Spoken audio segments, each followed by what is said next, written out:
Then hello, welcome to RVN Music.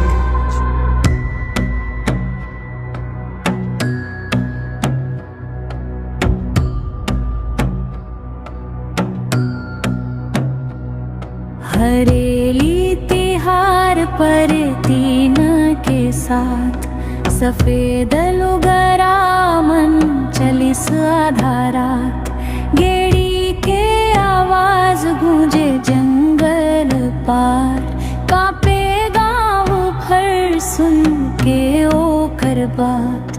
हरेली तिहार पर तीन के साथ सफेद लुगरा मन चलिस आधारात गेड़ी के आवाज गूंजे जंगल पार कापे गाँव भर सुन के ओकर बात।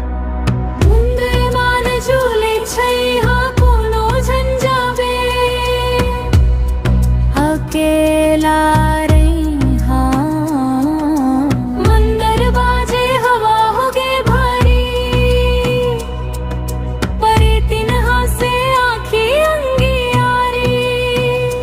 मुखरा हरेली तिहार पर तीन के साथ सफेद लुगरा मन चलिस आधारात गेड़ी के आवाज गूंजे जंगल पार कापे गाँव भर सुन के ओकर बात।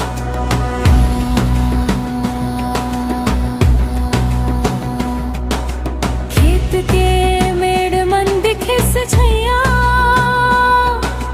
पाछू पाछू आवत रहिस परे तीन मैया चूड़ी के छन छन पायल के रुंझुन